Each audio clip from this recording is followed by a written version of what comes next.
Herr Lazarus and the Draken by Andrew Lang. Once upon a time, there was a cobbler called Lazarus, who was very fond of honey. One day, as he ate some while, he sat at work. The flies collected in such numbers that with one blow he killed 40. Then he went and ordered a sword to be made for him, on which he had written these words, "With one blow I have slain 40. When the sword was ready, he took it and went out into the world. And when he was 2 days' journey from home, he came to a spring by which he laid himself down and slept. Now in that country there dwelt Draken, one of whom came to the spring to draw water. There he found Lazarus sleeping, and read what was written on his sword. Then he went back to his people, and told them what he had seen, and they all advised him to make fellowship with this powerful stranger. So the Draken returned to the spring, awoke Lazarus, and said that if it was agreeable to him, they should make fellowship together.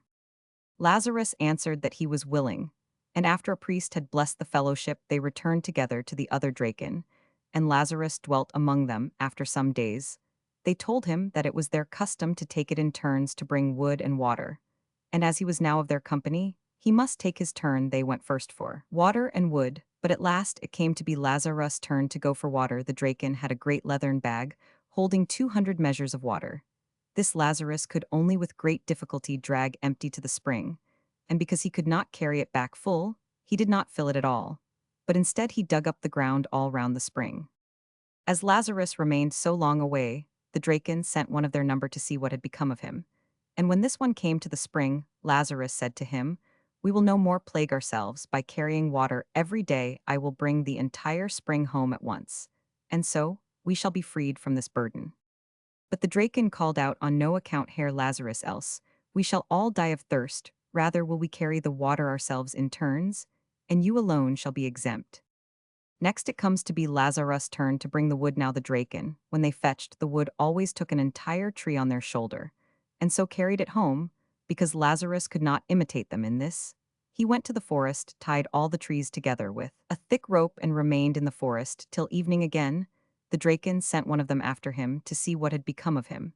And when this one asked what he was about, Lazarus answered, "I will bring the entire forest home at once, so that, after that, we may have rest."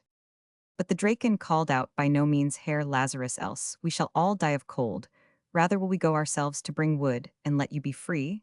And then the Draken tore up one tree, threw it over his shoulder, and so carried it home. When they had lived together some time, the Draken became weary of Lazarus, and agreed among themselves to kill him. Each Draken in the night, while Lazarus slept, should strike him a blow with a hatchet. But Lazarus heard of this scheme, and when the evening came, he took a log of wood, covered it with his cloak, laid it in the place where he usually slept, and then hid himself. In the night the Draken came, and each one hit the log a blow with his hatchet till it flew in pieces. Then they believed their object was gained, and they lay down again. Thereupon Lazarus took the log, threw it away, and laid himself down in its stead. Towards dawn he began to groan, and when the Draken heard that, they asked what ailed him, to which he made answer, "The gnats have stung me horribly." This terrified the Draken, for they believed that Lazarus took their blows for gnat stings, and they determined at any price to get rid of him. Next morning, therefore, they asked him if he had not wife or child, and said that if he would like to go and visit them, they would give him a bag of gold to take away with him. He agreed willingly to this, but asked further that one of the Draken should go with him to carry the bag of gold. They consented, and one was sent with him. When they had come to within a short distance of Lazarus' house, he said to the Draken, "Stop here in the meantime, for I must go on in front and tie up my children lest they eat you." So he went and tied his children with strong ropes, and said to them, "As soon as the Draken comes in sight, call out, as loud as you can, 'Drakenflesh, Drakenflesh.'"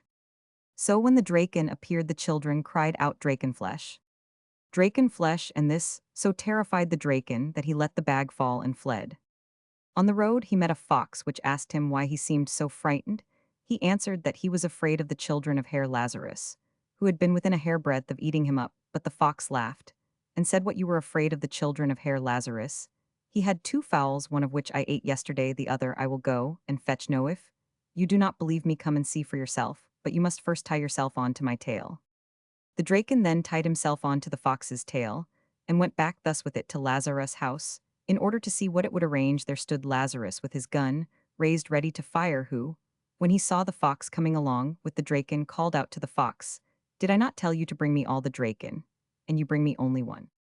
When the Draken heard that, he made off to the right about at once, and ran so fast that the fox was dashed in pieces against the stones.